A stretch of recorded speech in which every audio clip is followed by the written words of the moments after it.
Wait a second. Are we good? Yep. Hi, I'm Dr. Gus, and today we are here doing our first live interactive Facebook discussion. And today we are going to be discussing autism. April is Autism Awareness Month, and we are faced with some real challenges today. 1 in 68 children are developing some form, somewhere in the spectrum, symptoms of autism. And today we want to share the story of hope. We want to share our stories, what we have seen with our patients, and their outcomes. And we want you to be interactive and engage with us and send us any questions you may have. And today we have a very special guest. We have the president of Leaps and Bounds, Benny Delgado Jr. Did I get that right? Yeah. Yeah. Joining us today and talking on the therapeutic side from a behavioral standpoint and what he does helping the families. And our goal today is to speak to you, the parents of children that are suffering from the symptoms of autism, and give you hope that one day there could be independence for your child. Thank you. Can you thank you for coming. Yeah. Can you please tell our viewers a little bit about your organization and what you do? Yeah, so my name is Benny Delgado, like Dr. Gus says, and I am owner and president of Leaps and Bounds Family Services. We provide relationship-based, family-centered therapeutic services. So we provide speech therapy, occupational therapy, and developmental therapy. And I'm also president of the Illinois Developmental Therapy Association, since I'm a developmental therapist myself. And so that's a statewide professional home for developmental therapists in the state providing our service. I also sit as the governor-appointed provider representative on the Illinois Interagency Council on Early Intervention to provide guidance back to the state about early intervention services. And I'm also a mental health consultant, providing mental health consulting to home visiting programs like Early Head Start programs, Parents as Teachers programs, and Preschool for All programs as well. So a lot of different hats, and but it's wonderful to be here with you guys to be able to kind of discuss a passion of mine, which is supporting families who have children with autism. Thank you again for coming, Benny. Yeah. And can you, I want to get into to talking meat and potatoes about what we're seeing with autistic children. Can you tell us a little bit about the problem first, so maybe some people that aren't aware of what's really happening, Yeah. of how widespread it's become and out of nowhere, because certainly 25 years ago I don't think this was anywhere near at the levels that we're seeing today. Yeah, absolutely. We are seeing a huge rise in autism, and there's different, viewpoints. I think people talk a little bit about, is it better diagnosis, better identification, better awareness, but we're definitely seeing more children with autism, and I think the families can definitely, testify to, whether it's themselves that have been affected, or a cousin, or a neighbor, or somebody, they know somebody who has autism. So like you stated at the beginning, 1 in every 68 children right now are diagnosed with autism. That's 1 in every 45 boys, so it tends to happen more frequently in boys than it does in girls. And every 8 minutes we have another child who's being diagnosed with autism. So the struggle is real, so to speak, right? It's staggering, and so so there's definitely a need. What we're starting to see is that schools are overwhelmed with the amount of children coming into the school system to get services. The parents, you out there are, struggling with trying to find what's the right thing to be able to do to help your child. It's definitely a challenge, and talking to families, I'm sure you've had the same experience in talking to them. It's stressful for them. Certainly, and that's the one thing we want to share with parents today that have autistic children is we understand firsthand what you go through. And if you can imagine that these children need help 24 hours, 7 days a week, and the job never ends, there's never a vacation. And the relationships amongst families, between siblings and even spouses are very challenged when there's an autistic child in the home, let alone more than one, which we have seen as well. And there are things that can be done, and that's what we're here to discuss today, to start providing some relief to you, the family, because as the child starts to change and comprehend in the cognitive functions, at least it's from our end what we have seen, their cognitive functions change, and they can do more and become more independent. The families certainly start to become a little bit more, living a little bit more of a normal lifestyle. And that's the hope that we can provide to you today, is that there is an opportunity to help these children. Now, with specifically with your clients, because we come from two sides and needed two sides. We do the chemistry side and some of the structural things that are needed to get the nervous system and the brain function back. I know there were some PET scans that one of my friends did a while back. That he's in the hyperbarics world, and the children with autism, their brains were blue. And the children, after they had gone, and we'll talk about this later, under many dives, and had gotten oxygen back into their system, their brain was now white, and it was pretty cool to see the before and afters. So we attack it from that standpoint, but we benefit so much more when there is the behavioral side and the skills that need to be taught into these children. Because we're giving them cognitive function back, but it seems to me that it comes back much more quickly when someone gets involved and starts to teach these children what they need to be doing to have these everyday life skills reintroduced to them. Yeah, I think it's a great point, and I love your example of the brain and what has to be happening inside the brain, right? And how dormant it is, the brain, because I'm assuming when it's blue, it means that there's not as much activity, right? There's not as much blood flow. And when it's white, it's a lot more. Yes. And so, one of the things that we notice, like you said, we come at it from different perspectives, but they're so important to have them working together, right? What we know about child development in general, even outside of children with autism, is that there's certain foundational things they have to have. And that foundation for any child is health, is the base. And so when a baby is born, right after they're born, if they are not healthy, if they're struggling to breathe, if they swallow meconium, if they're having digestive issues or swallowing issues, it makes the foundation for what comes next, where we as therapists come in or parents come in for development. And so the base is health. Then after that comes regulation, right? A baby is nice and calm and regulated, and from that regulated point, then we see children begin to be ready to engage and learn.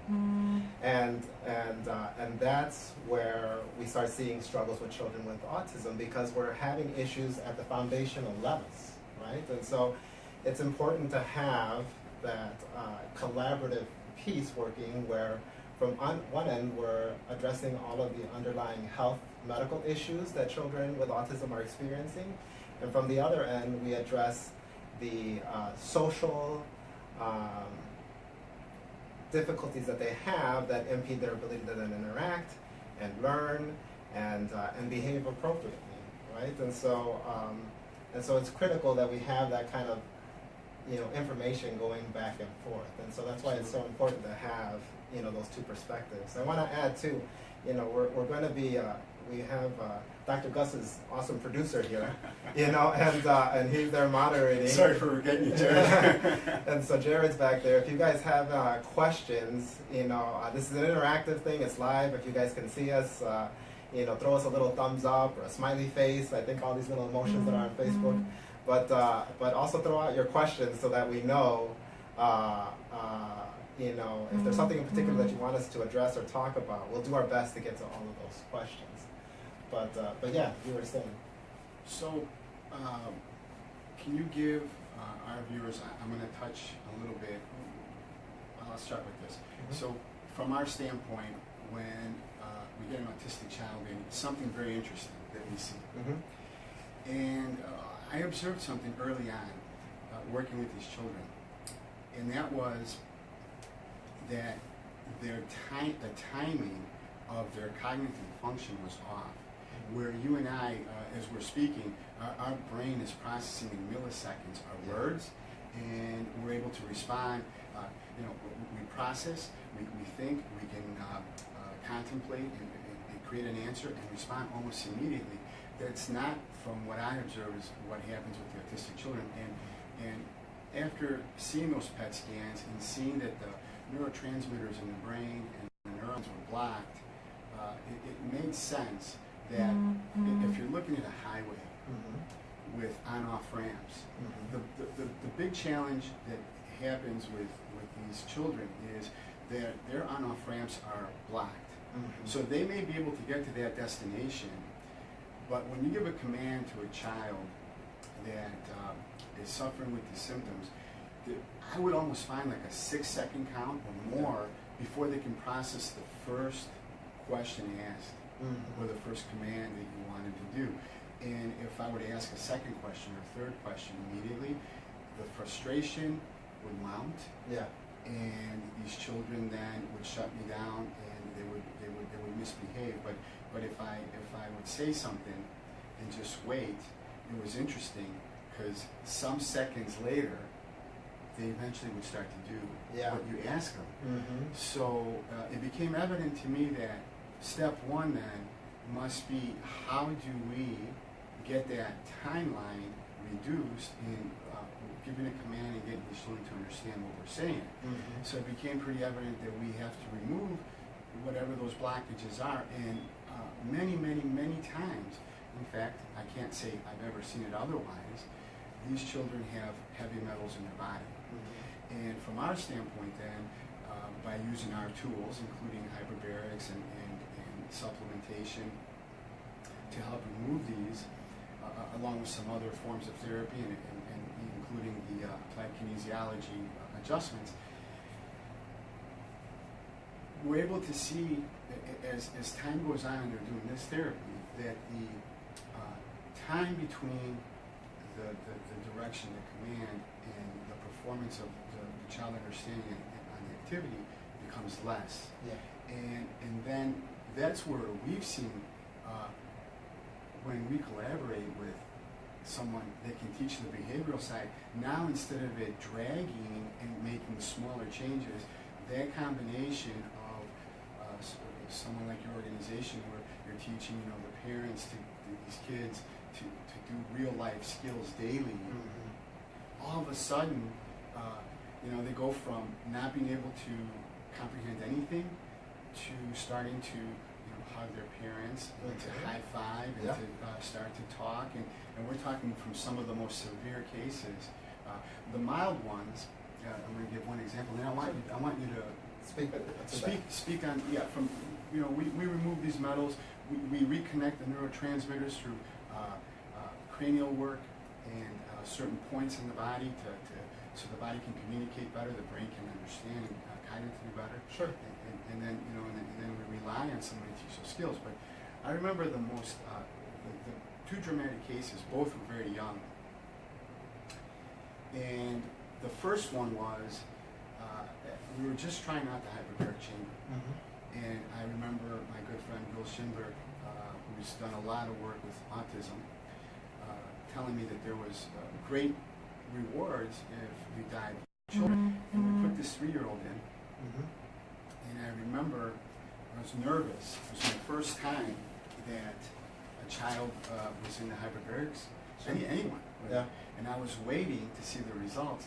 And as I was treating a patient and waiting to see them come out, I heard the child just cry, and I said, "Oh, this doesn't work." And I walked out, And I remember the feeling like, oh my God, I think it's going to be a dead end street. And as I walked out, after several minutes, they had taken the child out and they had gotten quiet because I was going to ask the front desk what happened. Yeah. The mom starts running in, and I thought she was going to come yell at me, really. And she's like, he talked. And I said, who talked? She said, my child, he's 3 years old, he just said his first word. Yeah. I said, what? He was crying. Well, apparently his DVD player ran out. Yeah. And that frustrated him, Yeah. and that's what caused the crying.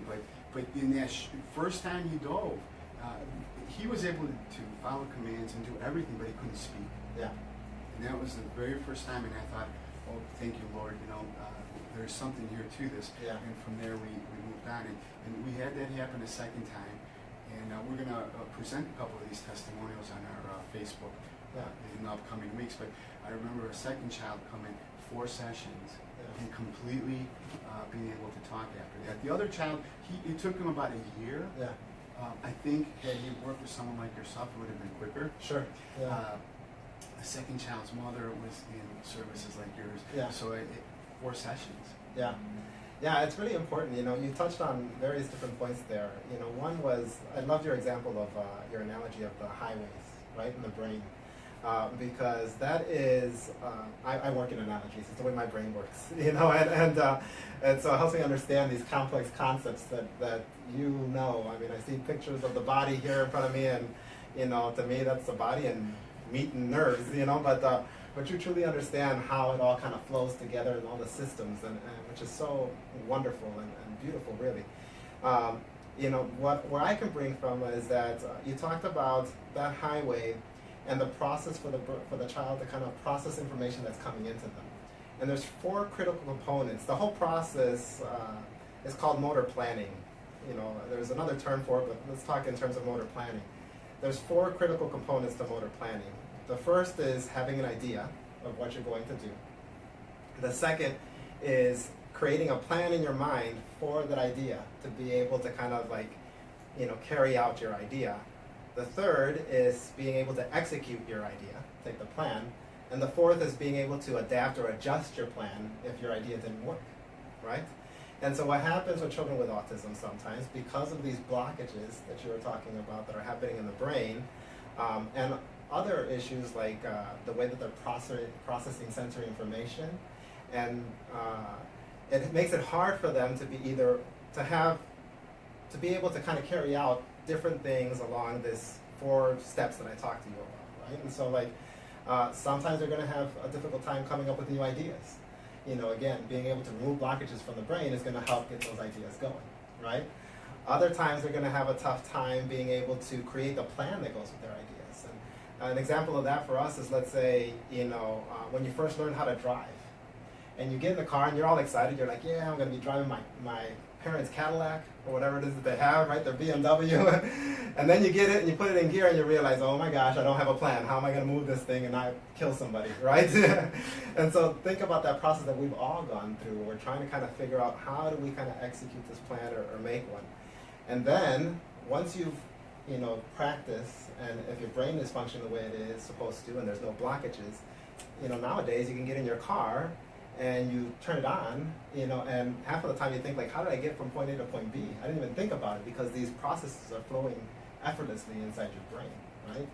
And so for children, they're having this kind of tough, children with autism, they're having this tough time at different parts of this process. And so once you're able to remove the blockages, then what we as therapists do is that we come in and we use the secret ingredient. And the secret ingredient is you, the parents. The interactions that you have with your child is all of the oil, so to speak, right? That kind of really greases the wheels for the brain to start interacting. Once you remove those blockages, we come in and we teach you, the parents, what type of interactions to have with your child. Natural ones, things that are part of your everyday life. They shouldn't be something that is necessarily kind of structured and forced upon your child, but something that's lined in joy, and interaction and happiness with your child, and then those things start to flow. You really then line those neurons and things are just firing back and forth because we all strive for social interaction, we all strive to have meaningful connections with each other, even through this Facebook thing that we can barely see each other, right? And so, so as we go back and forth, you know, then the child really starts cooking with gas, so to speak, and you start getting these things where when frustration comes up, you know, help me, turn it on, turn it off, words start coming because they're meaningful. And because we as parents are responsive to our children, and we provide them with the help that they need at the timing that they need, so that those processes can happen faster. And so yeah, I mean, it's a wonderful example. And you know, I've had the same experience when I've seen children go through getting things like metals removed out of their body, because that happens. I was just working with a family a little while ago, and they had 2 children, one of which, both the children were on the autism spectrum, one of which had heavy metals, and they had an enormous amount of lead when they tested. You know, and then they had another child where they checked and it was arsenic and copper, I think, very high levels, you know?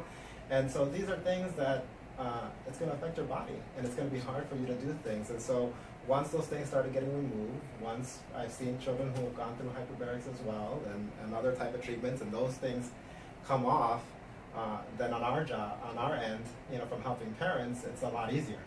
When we don't have somebody like you to be able to provide that help, then we keep running into challenges. You know, things kind of come up, and we only get so far, and then all of a sudden we regress. Or we lose a couple of skills for a little while, and they regain, but we're always on kind of shaky footing, because I feel like we're not addressing the foundational health component of a child's development. And if I can speak for a second on that, there, I'm going to give an example of one of my long-term autistic patients. I want to tie it at the end on just what you spoke about from your end for us, Mm-hmm. okay? Because that's why we're here. The 2 ends need to be together in order to get that complete cure, the fix. So, one of my roughest autistic patients, she came in when she was 4 and a half.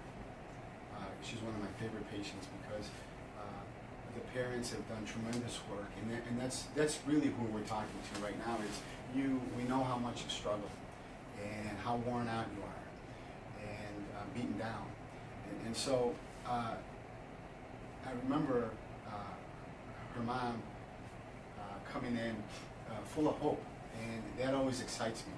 When I see someone not giving up, that makes me want to work that much harder to help in that individual.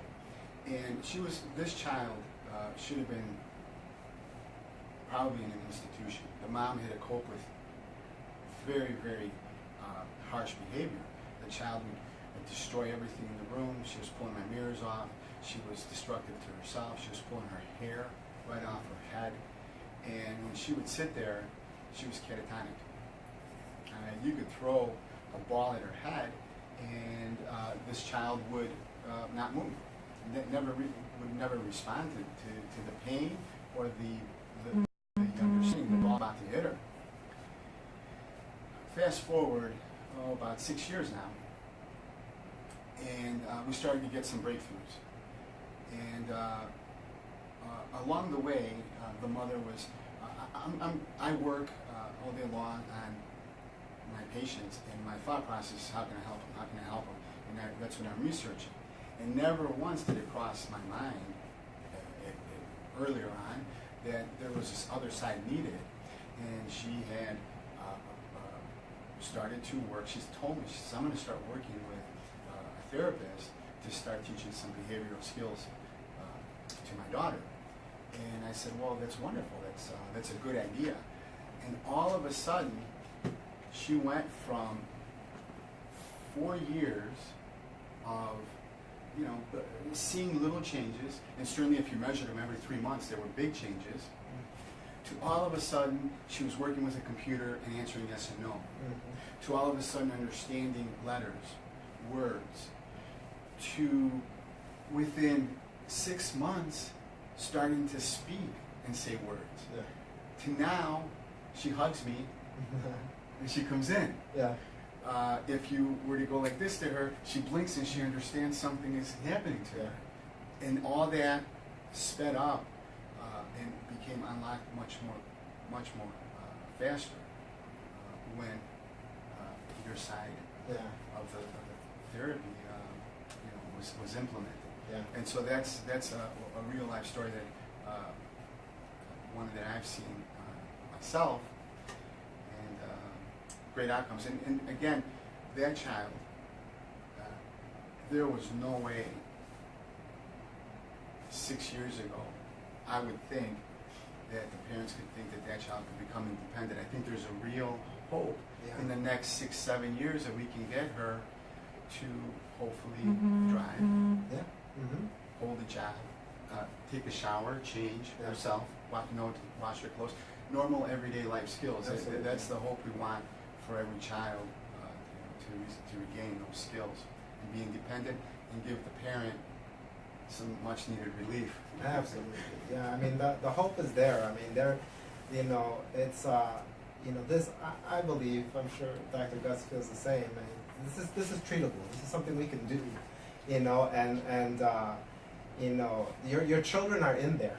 It's not always easy to see, and like you mentioned, Dr. Gus, I'm in with families' homes all the time, and it's tough, it's stressful, sad. It keeps you up at night, And so one of the things that we provide in our service that makes Leaps and Bounds a little unique is that we provide all the services in your home and in the community. We're coming to you because that's where the situations are difficult. And if a child has to learn, we want them learning in real life, not in a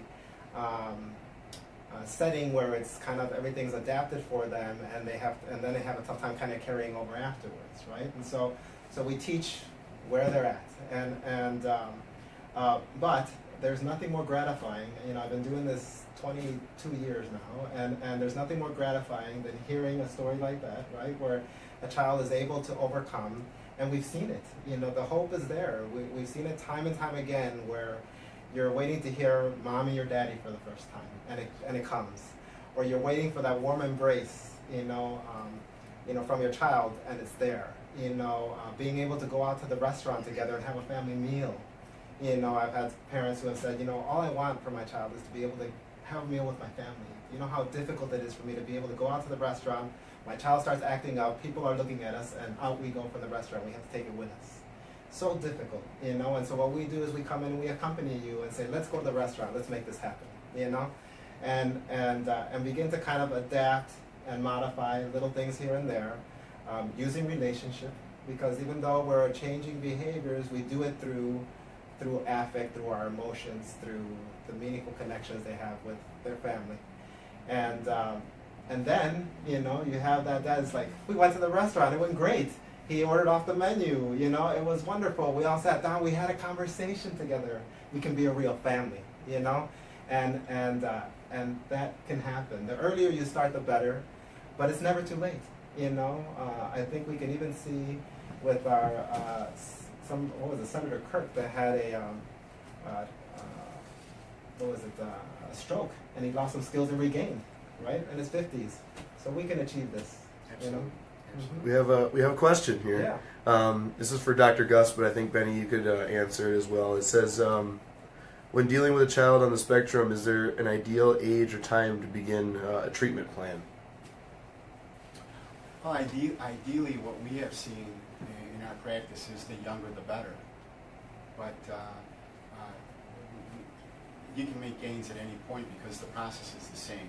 It's just that the neurotransmitters and the neurons in the brain, when the child is developing young, the younger they are, the faster everything is moving and replicating and developing. So they tend to heal, remove things a little faster, heal a little quicker.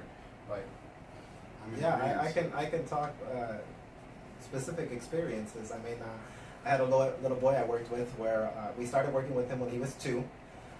So yes, the earlier the better, for sure. They say the early years between birth and 5 are just they're developing new neurons, like 1,000 neurons every second. It's something insane. So obviously that's prime time, but it's never too late. I've worked with a child, like I was saying, that we started off when he was 2. By the time he was 3, he still wasn't talking. Back then I was providing only early intervention services, so those services end at 3 when they're funded through the state. He went off to school, I kept in contact with his mother, still wasn't talking. She called me when he's 8 years old, and says, "Could you come over for dinner?" And I said, "I would love to." So I went over for dinner, knocked on the door, and this little boy answers, and he says, "Hi." And I go, "Hi." And he's like, "Do you like spaghetti?" "I love spaghetti." Back then I used to eat spaghetti. And he's like, "Come inside." And he told me knock knock jokes. He showed me his report card, and the mom had invited me over because they had just heard back from the school that her son no longer needed services. He achieved all his outcomes and was doing better than all the other children in the classroom. And I think that children with autism are very smart. And once we start unlocking these doors, they excel more than other kids. And so even at 8, he still was able to kind of heal his body, his brain, and move along the developmental ladder. I have another close friend of mine who has a child. He's 12 and has just barely started saying his first words. Again, through an array of different services that he's needed, but foundationally helping his health and taking out heavy metals and getting through all those things, he's beginning to speak. So I think it's never too late. The key is to address it as soon as possible, to follow the correct developmental sequence in order to kind of keep unlocking those doors, and to have the support to be able to remove all of the roadblocks that are there. Yes, and It's a great question. Yeah, great question. I do want to add one thing, because we want to touch on the concept of hope today consistently. That that's the message, that things can be done to help your children, and not so much how we do it, but I don't want to miss the point of the body heals in a very simple terms, and the way the body functions normally is we eat something that has macronutrients that our body has to digest, and then into smaller particles that's sent out and fed to our different cells and organs, so forth, tissues, and they heal. And then we have some ways to remove things in the cycle of life, and plant picks up those nutrients and puts them in the crop and packages the little particles into bigger particles, and then we eat them again, and we have to digest these things and again heal our body. So the body's on a continual basis of healing using nutrients, which means a lot of times with autistic children they have other challenges as well. It's not just the cognitive side, there is digestive side, and I know there are a lot of finicky eaters. We in the beginning are stuck with what they want to eat, sometimes inedibles, and you have to be careful. But through continual therapy on points, through the applied kinesiology work, and the hyperbaric chamber, and removing the metals, and creating the brain to be able to start to understand how to heal the body, what's wrong, where to send the commands, the messages for healing, their diet starts to expand. And obviously you have to heal the stomach, the pancreas, the gallbladder, the liver, the small intestine. For all those things to happen, for food to break down, for the particles then to be in small pieces and to be absorbed and to heal the children. So feeding them quality food is very important, especially from a behavioral standpoint. We've seen children when they go on natural foods behave much better. There isn't that excitatory response to the nervous system where they're just acting out of character and very spastic and very hard to deal with. So it's important, if you can, as early as you can, to keep trying to push them towards a better diet. Yeah. And of course, would you not agree, some of the food colorings and things are excitatory, so we want to remove some of that to make the parent's life better, because the child behaves better, and then obviously from a learning standpoint, for me, from a treating standpoint on the table, to be able to stay there for 10 to 15 minutes as we're working on them. Yeah. I think the eating thing is important. I think there's some statistics, I don't know the exact number, but it's above 80% of children with autism have some kind of digestive issue. It's important to note. There's kids that are having a lot of issues with processing these foods and being able to have them do good to their bodies, like you said, right? And so again, yeah, it has an impact. We notice it all the time. You know, I often ask, so what did your child eat? You know, right? When we're seeing them kind of act up and those type of things. But you know, the reality is that we have so many different things in our world. We're very good at marketing things to us, right? But we need good, solid foods that Dr. Gus is speaking about. You know, things that are natural, things that are healing to our body and that our bodies can process. And so, and to the pickiness of children with autism, I mean, yes, they're very picky, and I think they're very astute because they understand their bodies in a way that shows that, hey, something makes me feel uncomfortable, whether it's excited or pain or discomfort, and they start to kind of eliminate things. Nope, not that, not this. Oh, I don't know about this texture. This could have been the thing that caused me to be in pain, you know? And they're very analytical that way and will start to eliminate things out of their diet. Eating is one of the things that we use all of our senses to do. It's one of the few things that require us to use all of our senses. And so it's something that you have to see. You have to see your parents eat. You have to touch and play with the food. And so we use a way of kind of getting children used to trying new foods in a way that's non-confrontational, that gets them to kind of explore, that goes through the development of play and exploration with foods, that gets them to start trying some of the new foods. But it is a challenge, and so it does require, you know, a little bit of help with trying to get rid of some of the things that make them uncomfortable, and then us trying to get them to get new understanding about food and a new kind of belief system, so to speak, so that they're not so scared to try stuff. And so, yeah, it's a good thing. Yes. We have another question in. Michelle Mock, she's asking, what are some of the telltale signs of autism? And maybe, Benny, you could go first, and Dr. Gus could Sure. respond. Yeah, you know, it's a great question. So there's three main things that they look at. There's many, but three main things that they look at when they're looking at a child with autism. One is difficulty with language, either a lack of using or understanding language. And you can find that with many, many children nowadays have difficulty with language. The second is difficulty with social interactions. So again, that's either a difficulty interpreting people's social cues or understanding what somebody means, you know, by their affect or intent, right? So like an example of that is I could tell you, if you ask me, are you okay? And I could be like, I'm okay, you know? And, yeah, I'm okay, you know? They sound different. And so a child with autism sometimes have a tough time picking up on some of the nuances of those type of things. Other telltale signs that people talk about is in the social area is difficulty with eye contact, withdrawal, you know, difficulty developing social relationships with others. And then the last thing that is really kind of a big thing that people look at is repetitive and ritualistic behaviors. So they like certain routines to be particular ways. And I think a lot of us do this, right, where we have a particular path we use to get from our bed to the bathroom, or you know, I like to eat my salad in a particular way, you know, but everybody's got, you know, like these different little routines that they have, and children are a little bit more, with autism, are a little bit more rigid about those routines and have a little bit more difficult time kind of changing them. So they might only want to eat particular things, or they may line up things, or only play with a particular set of toys. Those are some of the things that I can tell you that kind of gives you some beginning red flags. Your pediatrician should be doing screenings at 18 and 24 months for autism, not regularly. I still don't think it's happening regularly, but they're beginning to happen with much more frequency. And you can definitely, you know, come to different sites that we can have some information for you about other things to look out for.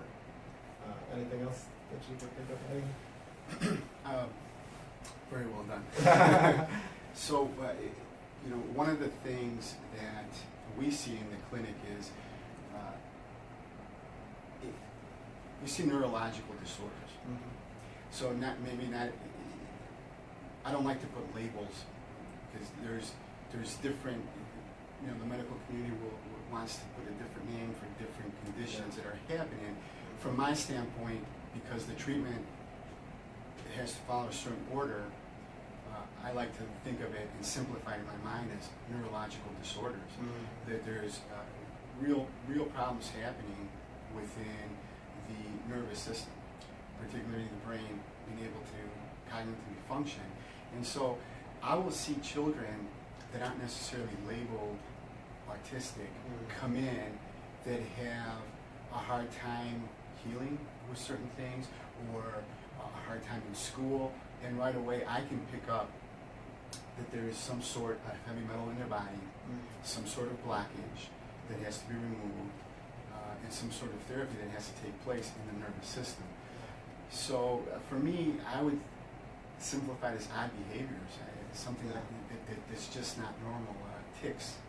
And one of the things that we are now untapping, thanks to some of my great patients and friends, now we're even looking into gene mutations that are starting to develop because of the barrage of these chemicals and metals and things that should not be in our body that are.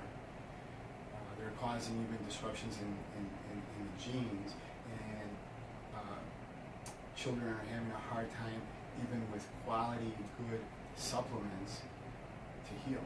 Yeah. And they need alteration. So for me, I just have seen so many different odd behaviors, where you put it well, and different. No, I like what you said, Dr. Gus. We're not a big fan of labels either, and I once saw a little quote that said, "Labels are for cans, not children." And right, and I agree. Absolutely. I think your child first and foremost is a child, right? Not a label. Not a label. And so you know, we don't want to use autism as a thing to kind of help put your child in a particular box. There's many unique things about your child that makes him or her who they are, and that always comes first and kind of helps guide us as to what the treatment plan is that we move forward with. Can you tell us a little bit? Can you tell our viewers where they can go to learn a little bit more about your organization and your particular? So yeah, I'd love to. So you can Leaps and Bounds Family Services. You can Google it. You can find it on our Facebook page if you're on there now, or there's links from your guys' Facebook page to ours. You can go to L as in Larry, B as in boy, familyservices.com. So that's www.lbfamilyservices.com, and definitely find us on any of our social media things. We're on Twitter and Instagram, and pretty much anything you can find, YouTube, and those type of things. So for those that maybe have joined us late on here on the conversation, we've been discussing autism today with the president of Leaps and Bounds, of Benny Delgado Jr., and some of the interventions and treatments that we do in our offices, specifically to help these children start a road back to independence.